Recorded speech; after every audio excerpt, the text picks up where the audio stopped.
you will tell us it's over.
Is that the case? I mean,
Good morning and welcome to the Next Steps in the Sequence, a special event for all of us interested in the implementation of genomics for health in the UK. My name is Mark Cruiser and I'm Director of the PHG Foundation. To those joining us via live stream, we are limited for time, so we will not be taking questions, but do please join the conversation on Twitter or LinkedIn using the hashtag Genome UK, as we're keen to hear your thoughts too. For anyone not familiar with the PHG Foundation, we are a health policy think tank that seeks to make science work for health, especially in genomics and related technologies. We are a multidisciplinary organization and a charity of the University of Cambridge. We have been working in policy to support the use of genomics for population health and healthcare for nearly 25 years. It is in fact 10 years since we published our report called Next Steps in the Sequence that posed the question, what will rapid advances in genome sequencing technology mean for clinical and public health practice? It was therefore a watershed moment for us when the government's Genome UK report, published last September, set out the new National Genomic Healthcare Strategy. Along with the development of the National Genomic Medicine Service and the Genomic Test Directory in England, we believe that this was a pivotal step in the progression of genomics and health in this country, setting out as it did long-term and wide-ranging plans for making the most of genomics, not only in specialized clinical genetics, but also more widely across the NHS, and for both the prevention and management of disease, where the evidence shows it is beneficial. I'm therefore delighted that Lord Bethell, the Minister for Innovation, is able to join us today. As many of you will be aware, Lord Bethell's portfolio at the Department for Health and Social Care includes life sciences, research, health protection, rare diseases, data and technology. Lord Bethell, thank you so much for making the time in your busy schedule to tell us about the next phase of the implementation of the National Genomic Healthcare Strategy. I'm sure I speak for the whole of the genomics community in saying we are keen to learn more. I will now pass over to Lord Bethell. Mark, thank you very much indeed for that very, very kind introduction. And I have got a humdinger for you with 5 big points I want to try and make. So hopefully I won't disappoint. Mark, as I've said previously, and I won't go over it again, I am personally completely fascinated by my own genes. And I am also hugely ambitious for the potential of genomics. So I'm really delighted to be here at the launch of our first Genome UK implementation plan. The publication of our new National Genomic Healthcare Strategy last September was done in the middle of the pandemic, and it required a huge effort. It would have been under tight timing restrictions in any case, but doing it under those circumstances was really tough. And I am massively grateful to everyone concerned who contributed to that. And in retrospect, it does mean that because we went the extra mile then, we are now in a great shape to be talking about implementation today. So thank you very much indeed. Now, we all know that genomics is changing the future of health and medicine. Genome UK set out our 10-year vision to create the most advanced genomic healthcare system in the world, delivering better healthcare at a lower cost. And we are making fantastic progress on that. From improved diagnosis of both common and rare disease to more targeted treatments for cancer, genomics also has the incredible potential to prevent disease before it even appears. Genomics also plays a crucial part in our economic recovery. It creates high quality jobs for the future right here in the UK, helping us to build back better. In 2018-19, the genomics industry contributed 1.9 billion to our economy. Not only does genomics create jobs, it also has enormous potential to improve the efficiency and cost effectiveness of running the NHS in an aging society. So thanks to the achievements made over the last 70 years, from the discovery of the structure of DNA to the completion of the 100,000 Genomes project, the UK is rightly recognised as a world leader in genomics. We have continued to build on these successes, and it's now time to turn our vision into a reality once more.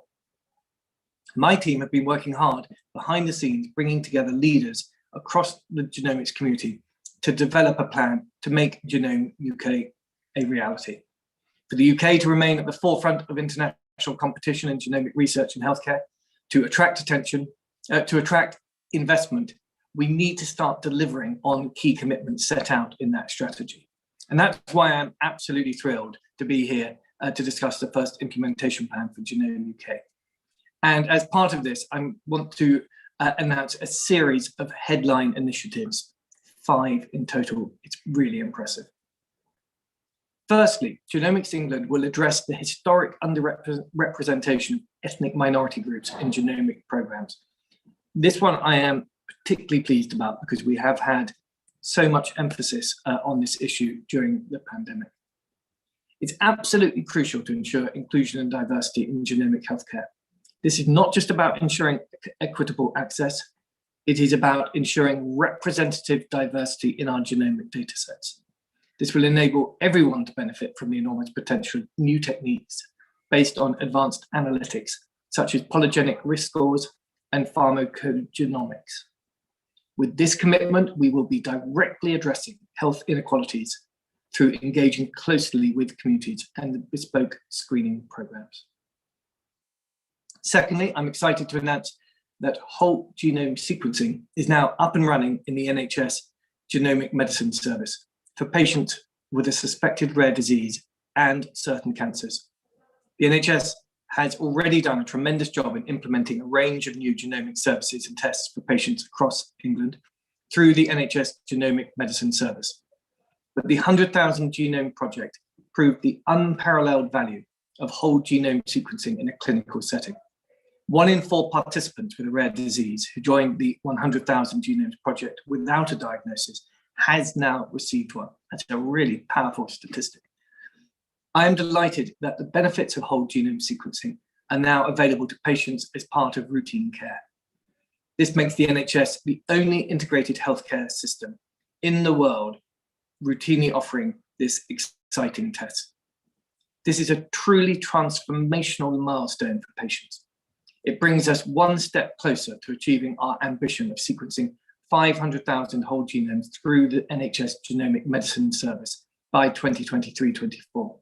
And by the end of 2021, all 500,000 participants in UK Biobank will have had their whole genome sequenced. Together, these commitments lead us towards our ambition to sequence 1 million whole genomes. Thirdly, Genomics England, in partnership with the NHS, will lead proof of concept work on next generation approaches from diagnosis and treatment of cancer using genomics. Now, I spoke to Chris Wigley recently when appearing on his hit Life Sciences podcast sensation, The G Word. He asks, by the way, that everyone should give it a 5-star rating on the Apple Store if they haven't done already. We reflected on the fact that technology has developed enormously since we originally launched the 100,000 Genomes Project. We've seen great leaps forward in genomic sequencing and in data processing, particularly the integration of multiple data sources. This initiative will explore how we can utilize these scientific advances in the NHS to lay foundations for faster, more comprehensive genomic testing for cancer. Now, we all know the benefits of patient survival rates if cancers could routinely be detected at an earlier stage. But let me give you just one illustrative and very powerful example. Bowel cancer. 92% of patients diagnosed at stage 1 survived the disease for at least 5 years, compared to 10% diagnosed at stage 4. That is a very vivid illustration of the value that genomics brings to diagnostics. Fourthly, our 4th headline announcement is that our Future Health, the UK's largest ever research programme, will start recruiting participants this year. This is an important step towards their target of recruiting 5 million diverse volunteers. Our Future Health will collect and link multiple sources of information which are relevant to health, including genomic data. This will help researchers to discover new ways to detect and prevent the development of diseases, and it will provide an unprecedented resource to drive developments of diagnostics, including the evaluation of polygenic risk scores at scale. You may be aware of our Future Health through its previous name, the Accelerating Detection of Diseases Challenge. It was established through a £79 million of UKRI funding, and it will be an invaluable part of the ecosystem for years to come. Fifthly, and lastly, but by no means least, is that over the next 5 years, we will be providing funding to the Global Alliance for Genomics and Health. This will boost the development of standards and policies for sharing genomic and related health data. The Alliance brings together the best minds to establish frameworks and standards for voluntary and secure sharing of data internationally. Our ambition is to create a health and care system that can harness the power of data to improve outcomes for patients. We can achieve this by analysing genomic data alongside other population-level health information to find links between genomes and disease. But we can only achieve this with patient trust and consent. This commitment would not be possible without funding from the National Institute for Health Research, the Medical Research Council, and the Wellcome Trust. So what I've just outlined are only a few of the exciting developments included in the implementation plan. The full publication sets out a total of 27 pioneering actions which are being carried out this year to deliver on the ambitions in Genome UK. It is well worth a read. But I also want to emphasise that genomics is just one example of the government's commitment to driving forward health innovation in the UK. Beyond genomics, delivering better innovation in healthcare will depend on strong data and analytics, as well as other cutting-edge technologies and treatments such as artificial intelligence.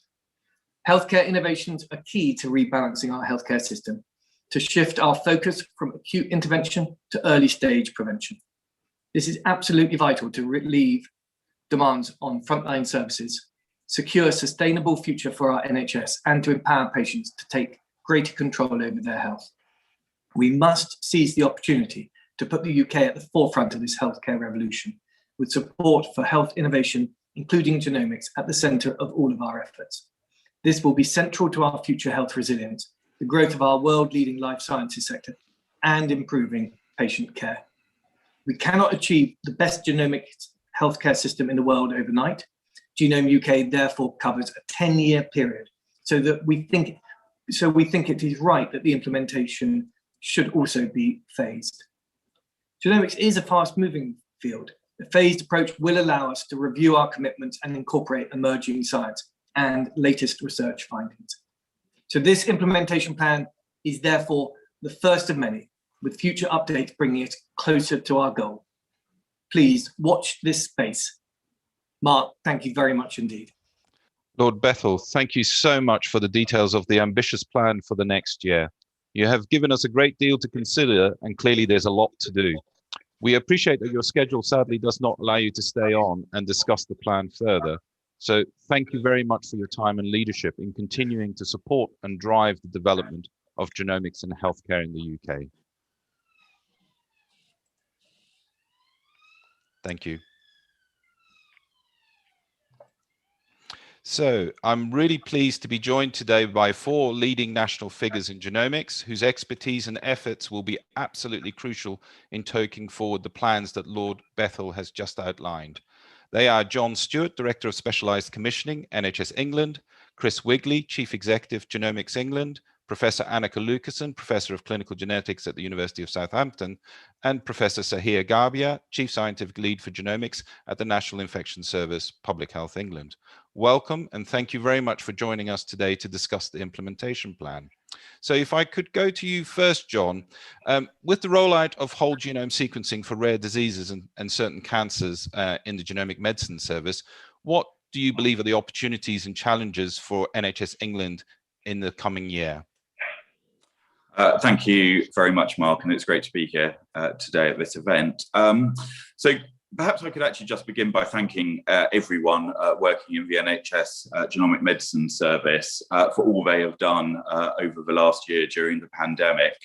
I think it's important to recognise that keeping urgent genomic testing going whilst working hard behind the scenes on the implementation of whole genome sequencing, as well as the rollout of other new services like NTRAC and Dpyd Testing, has really been an incredible effort. But there are probably, 4, perhaps 5 things that I'd particularly highlight. So the pandemic has clearly revealed how strong a position the UK has already established globally in terms of genomics, with around half of sequencing in the world performed in the UK.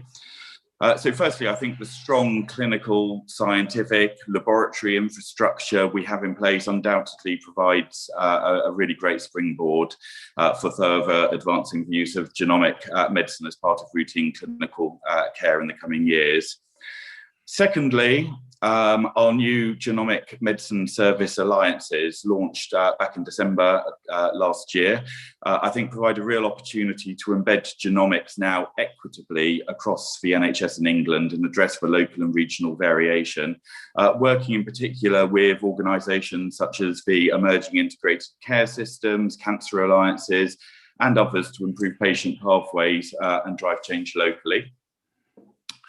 The third thing I'd probably draw out is the focus on partnerships that have been established. The successful 100,000 Genomes project was incredibly important in terms of building strong and lasting collaborations with Genomics England, Health Education England, academia, patients and industry. And these collaborations will need to be maintained and wherever possible strengthened as we all continue to work towards a set of shared goals.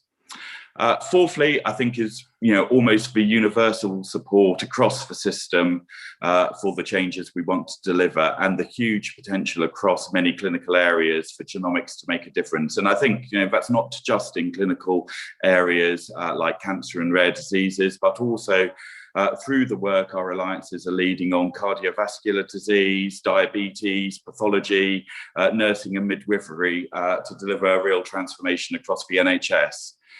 And then perhaps, just finally, I think, and probably most importantly, it's just the huge opportunities that genomics has to benefit patients, including providing earlier and faster diagnosis for patients with rare or previously undiagnosed conditions, opening up access, I think, to treatments and interventions, including novel therapies based on genomic results, helping people to predict a patient's response and prevent adverse reactions to treatment. So, look, I think, a huge kind of hugely strong platform on which to build and take forward our plans in the kind of months and years ahead.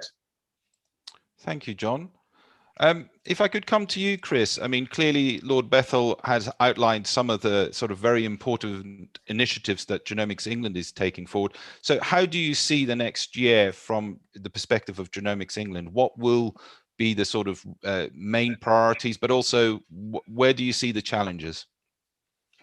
Well, I think our first priority is to get Lord Bethell formally signed up as our PR agent for the podcast.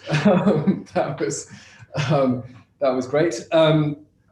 I mean, I would divide this into a couple of sections. One is what has, for the last year or so, started to become our kind of core business. John mentioned the 100,000 Genomes project. That project at the level of sequencing and interpretation of the primary findings is largely complete. We still need to keep working with the participants there. We need to keep reanalyzing that data. There is more to do. But with Genomics England moving into this new phase, we're really anchored around two big services. So the first service is the whole genome sequence diagnostics in the NHS. So really closely working with John, with Sue Hill and team around that. And our role in that is to take the raw data off the sequencing machines, do the interpretation, keep innovating about how many insights we can squeeze from each genome, and feeding those back into the NHS system, really with the goal of creating, it all being about human stories and creating more happy endings for as many of those human stories as we can. All of that data then creates an extraordinary asset for research. So over the last year, we have unsurprisingly had a huge focus on COVID, working closely with the recovery trials, with Genomic, with React, with ISWIC4C, that whole ecosystem around what we can learn from the genomics of humans, of the virus, to help with the response to that. But of course, we have a much wider research agenda across all sorts of different disease areas like neurodegenerative, musculoskeletal, and so on, where we have over 3,000 researchers registered in the environment and 130 private companies that we're working with. And a big part of our focus there is really scaling those operations, but making sure that we're feeding back the insights from research into the delivery of healthcare, whether that's at an individual level or whether that's at the level of a new insight about a way of doing things. And so scaling those two services, the sort of healthcare partnership with the NHS and the research partnership with various academic and biotech researchers, is kind of the core. Lord Bethell flagged 3 of the initiatives that we're scaling up this year as well. Firstly, around diversity.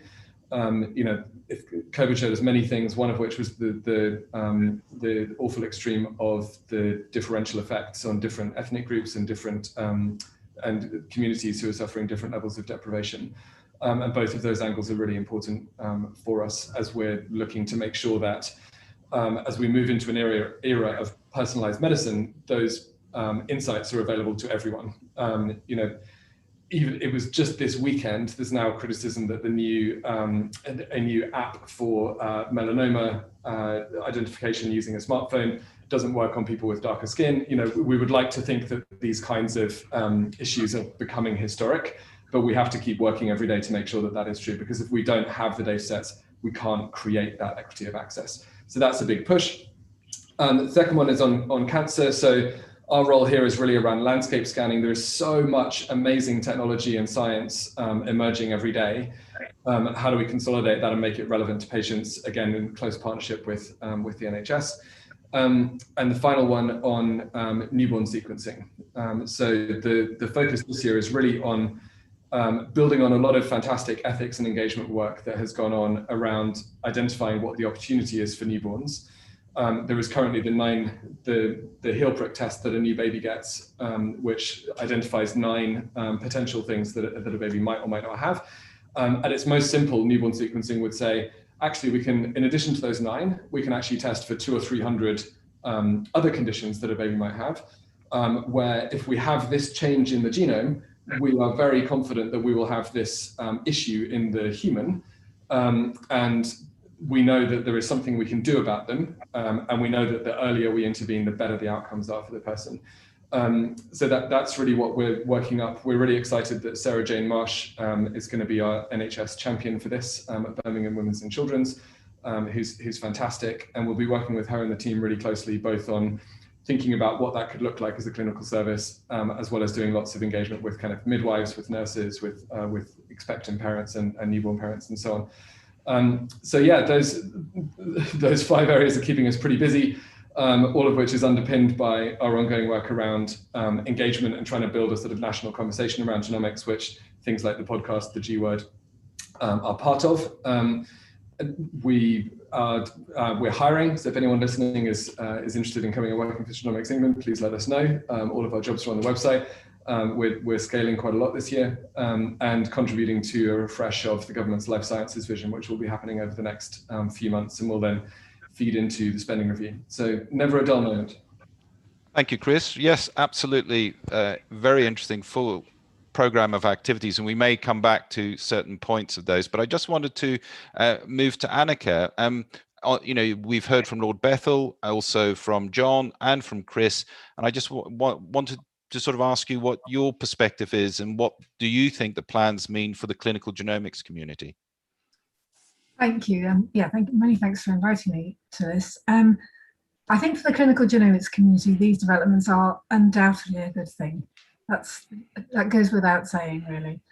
And I've been in the field for quite a long time now, so I've really seen the diagnostic power that I might have in the clinic shift from one that's limited by the technology to one that's much further downstream. So the technology is now there. The question is now about interpreting it quickly enough and accurately enough for the patient in front of you. And into that, of course, come all the things that we've heard about issues about genetic ancestry and ethnic factors. In fact, we know much more about genetic variation in people of Northern European ancestry than anyone else, so we really need to work on that. So I'm very encouraged to hear about those plans. I think of this a little bit like other types of technology coming in. So, for example, getting a whole body MRI scan 10 years ago would have been almost impossible, whereas now it's relatively straightforward, but you still need to be able to interpret that scan. And I think it's still all too common for people to imagine that now we have the technology, results will leap out from that, and that we don't need clinical interpretation skills to be able to say what the findings mean for a patient in front of you. So I think that's something that we really need to work on. We really need to develop the multidisciplinary skills that the clinical community has, but at the moment I think are all too focused on a very small group of that community. So we really need to widen that multi-disciplinary approach. And we also need to, if we're thinking about the analogy with MRI scans, we also need to think about those key differences with an MRI scan. For example, that a genomic code will tell you something about what might happen in the future, as well as what is the problem now. What is the diagnosis now is almost easier than what might happen in the future, and also what might my relatives be at risk of. So there are two extra features that I think we really need to focus on now that the technology has shifted. We can rapidly provide insights into people's genetic code. We now really need to focus on the subtleties of interpretation of that. Thank you, Annika. I was just wondering, did John or Chris have any further comments to the points raised by Annika? John? Yeah, just while we're talking about what these plans mean for the clinical community, I think it's worth just flagging that we're going to be going out to public consultation on our clinical genomics service specification, which is widely supported by the clinical and scientific community and wider stakeholders. This is going to include new quality indicators, more emphasis on inherited cancers. It's also hopefully going to better reflect new ways of working, such as remote consultations and the split between clinical and laboratory services. So I just wanted to kind of flag that that's going to be something that we're going to be consulting on really quite soon, definitely I think before the summer. So important thing to say, watch out. Absolutely. Thank you, John. Chris? Only I think to echo the central role of the clinical genomics community, and it's both in terms of actually doing that science, but also having the really human conversations and sort of support of individuals and families who are either dealing with cancer or dealing with rare disease or dealing with other issues in their lives. And I think that one of the pieces we've tried to draw out through the Genome UK strategy is, as this comes into the mainstream, as it becomes like an MRI scan or even ultimately like an X-ray or something, how do we scale that support mechanism so that we're not believing that technology can solve all of these problems? I think they have to remain really, really human situations. And the work that Annika and many others are doing in this space, I think is going to be absolutely vital. Thank you, Chris. If I could come to Sahir, please. I mean, clearly there has been an exceptional progress in the area of pathogen genomics during the pandemic, but what will the public health system be progressing as part of the implementation plan? Thank you, Mark. It's almost like trying to build a new plane while you're still flying. As we continue to respond to the changes that are happening in the virus and how it's transmitted, not just in the UK, but the difficulty is you need to interpret it because it's changing across the entire global landscape. And changes in one country will have major impact and direct influence on what happens in another, whether it's in vaccine, in travel, severity of disease transmission, and how we interpret it. So pathogen genomics and specifically COVID directed genome sequencing have been one of the areas that grow organically. I think in public health system, we have been for years trying to ensure that we have that global network and being able to ensure we have enough surveillance and intelligence on how pathogens change and what do these mutations mean. In this pandemic, we have to learn that on a weekly basis, and we have to respond to it on a daily basis. And that complexity itself has propelled, as Chris said, is the need to respond to what innovations need to come in place. How do you integrate the knowledge from human genomics and pathogen genomics, not just in looking at the technology and how we answer the question, but also how people are going to respond to these and what the new design should look like. So looking towards the changes that are happening in the public health system, global interaction, diversity of pathogens in the UK, and the fact that we do have communities that have been, in a way, not represented in our data and data structure, both because of social framework, because of location, and because of other compounding factor, whether it's genetics, economical, or due to a whole range of logistics. I think we now recognize that that set of information need to be integrated together for any public health system to be able to deliver, and deliver wider than just responding to an outbreak or a pandemic. It's to bring security to a system that can function and operate seamlessly moving forward. So I think any public health system utilizing genomics, if it's not integrated into a wider strategy, into that framework across, would be limited in its ability to respond. And I think that's what we look forward to. Thank you, Sahir. And just to sort of explore that a bit further, because I was thinking whilst you were, presenting those perspectives and priorities for the future, what opportunity is there for embedding pathogen genomics into routine NHS and public health practice? That's quite an interesting question, because Mark, we've started embedding pathogen genomics since 2010. I think the challenge has continued to be is the fact that pathogen genomics need to happen at a pace and fast for it to be of effect to NHS response to patient and patient infection. And a response that take 5 to 6 days, by then you've either treated the patient or they recovered and they moved. How do we ensure that we balance that our surveillance system does not preclude the ability to diagnose and bring to the front? Looking at where we are now, these challenges there, but the technologies have moved enough that we've got predictive frameworks. So for example, being able to ensure we have a full surveillance and antimicrobial resistance mechanisms, wherever they are within the system in related to pathogens, would start to drive a rapid genomic response and rapid screening selection of which antibiotics should be used in which communities and in which location. I think we have an opportunity for integrating pathogen genomic not as a just tool for surveillance, but a predictive tool for response. And I think if we can bring those together successfully, it becomes an effective mechanism and becomes a seamless process. But also very key is to ensure that that information is available for the research community, and that information is global. That global interaction is vital for sharing this key information.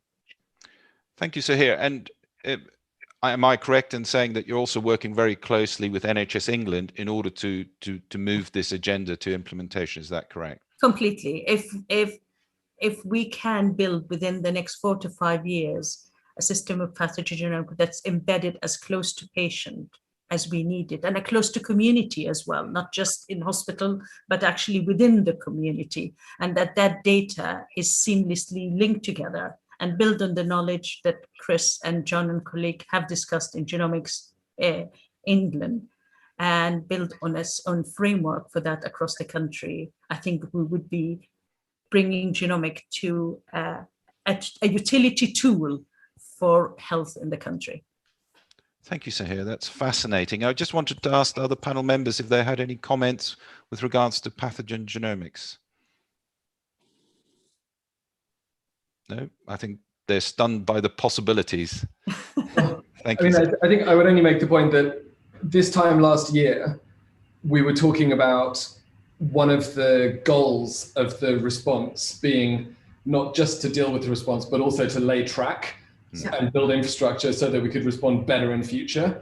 And I think thanks to Sahir and thousands literally of other people, we have done that, which is extraordinary, not just for future pandemics, but also for, as Sahir says, like the rolling of that into actually routine care. I think we've had a decade of progress in a year, as in some other areas. And the thing I'd like to reflect is that once upon a time, genetics and infections were seen as completely opposite poles of a spectrum that never the twain should meet. And this demonstrates beautifully how they are very interrelated. Excellent. Thank you. I was just going to move back to John. Obviously, an exciting agenda at the moment, across different disciplines and different sectors. So what steps will NHS England be taking to ensure that NHS adopts new and appropriate genomic technologies more quickly? Yeah, a great question, Mark. So look, first off, I think it's probably important to stress that we are already introducing genomic technologies faster than most other countries in the world. And we are, of course, on track to be the first publicly funded health system to offer whole genome sequencing as part of routine care. So I think, starting point to acknowledge. But in addition, despite the pandemic, over the past 18 months, we've introduced a number of other new advancements, and these have included histology-independent treatments for cancer. So here, within weeks of them being licensed, genomic testing for NTRK gene fusions was implemented across the NHS Genomic Medicine Service. And that's really got the potential for 30,000 patients a year to benefit. Similarly, we've put in place a rapid exome sequencing service for neonatal intensive care patients and pediatric intensive care patients. Around 1,000 children have benefited from this testing, with around 37% getting a diagnosis, and that is more than double what we would have achieved with standard of care testing. Thirdly, probably worth mentioning Dpyd testing, and here testing has been implemented to look at variants in the Dpyd gene, which may increase the risk of adverse drug reactions to commonly used cancer chemotherapy. So up to 38,000 cancer patients could benefit from this testing per year. And perhaps, finally, I'd just maybe flag the large-scale pilot with GRAIL, which is underway, which is really paving the way in cancer for a world-leading programme that will be piloted with 165,000 patients, and a worldwide first deal struck by NHS England. So I think some really exciting developments by bringing together our genomics team alongside specialised services, our conversations with NICE, our commercial capability to really make some rapid progress. Perhaps I could just conclude by just emphasising actually that there are huge learnings from increasingly working more closely with the Accelerated Access Collaborative, the MHRA, with NICE, industry and others on the introduction of new treatments more broadly across specialised services, which I'm responsible for. We've now got comprehensive infrastructure in place for horizon scanning and evaluating proposed updates for genomic testing, which is outlined in the National Genomic Test Directory, and that is regularly kept updated and is managed by our Genomics Clinical Reference Group and a number of expert test evaluation working groups. Finally, maybe I'd say, as the implementation plan sets out, we've also launched an NHS Genomic Medicine Service Research Collaborative in partnership with Genomics England and the NIHR, and that is to support promising new genomic research by facilitating access to the NHS GMS. So I think lots of progress over the last 18 months, even despite the challenges of the pandemic. Absolutely. Thank you, John. I just wanted to come back to you, Annika, in terms of, your particular clinical discipline has experienced this sort of dramatic change and the power of diagnostics and the new technologies. I would say that you were one of the disciplines who have represented this fast pace of implementation in terms of technology. What are your thoughts in terms of what the impacts will be and what the needs are of the clinicians and patients and their carers in terms of adoption of new technologies, such as outlined by John? Sorry, other specialties, you mean? No, I was just making a general comment about, your specialties actually experienced it. What learning did you get from that in terms of what we need to do more broadly? I think that's a really good question. I suppose what we need to do more broadly is acknowledge that a lot of what comes out of a genome is clear-cut and will give us a diagnosis or accelerate, improve the diagnostic odyssey for many, many patients. But what we now need to do is realise that some of the findings that come out of a genome are subtle, don't in themselves tell you what's going to happen or what is a diagnosis, but are in combination with other factors, pathogens, for example, or a load of other factors throughout the genome. And in order to find that out more clearly than our patients expect at the moment, and think, we need to study very large data sets, and that often then ends up in a sort of research realm. And we need to acknowledge that a finding now may evolve over time. So we may, as we get more information from large data sets, get more evidence. And as we get more evidence, our finding may change. And I suppose, again, I would say that the expectation of a genome is often of a blueprint. It's in our DNA. I'm fascinated by my genes, as Lord Bethell said, as being something clear-cut. And we really need to get the message out there that whilst we've got this fantastic improvement in diagnosis, there's still an awful lot of uncertainty, bits of interpretation left to do, and interpretation that will change over time. And I think that message needs to be out there more clearly so that we can meet the expectations of the people who come to us. Thank you, Annika. That's really helpful. I just wanted to come back to Sahir. Sahir, do you have similar issues in pathogen genomics, or I hasten to say, is it easier? I don't know. That's probably wrong. Well, I think the challenge is mutations are happening all the time. And when you think about microbial genomes, pathogen genomes, they are a lot smaller. So the impact of the rate of change is a lot higher. And how do you continue to decipher between what is the impact of these changes? I mean, for example, at the moment, when we talk about variants of concerns, for example, the assumption is that there is certain specific mutation, and that is the only mutation that is happening in that strain as it is spreading. And the reality is every time it's replicating, we're getting additional mutations. Some of them will be successful and maintained, and some will disappear. Some will have a direct impact, and some will not influence where the process are complicated. And I think what is important is that data analytic and almost data intelligence. I think we need to move from collecting information and try to decipher what that is to a position where we start to recognize what is the impact of this pattern of changes and how do we predict them, and what level of response we need to put into our judgment, from observational to almost being judgmental. And I think that's a factor that I don't think we have the knowledge or the courage at the moment, but having programs such as UK Genomics and our strategy over the next 5 years will start to contribute that into the system. Thank you very much, Sahir. Coming back to you, Chris, I mean, different topic. What are the plans for the new next generation trusted research environment? Yeah, hot topic. It's interesting. So just for those who aren't immersed in this world, so what do we mean by a trusted research environment? In the old world, so to speak, when we were doing research or putting data sets together for the purpose of sharing with a research community, you would just share that data with them. You'd put it on a hard drive, put it in the post, allow them to download it, whatever. At Genomics England, we now have about 50 petabytes of data, which, to put it in context, is about the same as Netflix, apparently. So a lot of data, in short, and it just doesn't work to download that. For example, at one point, we were talking about moving from one provider of server farm services to another.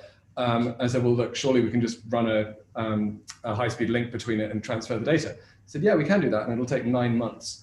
I was like, wow, okay. So point one is lots of data. Point two is we need to be really, really thoughtful about what we're doing with the incredibly sensitive data sets that we hold.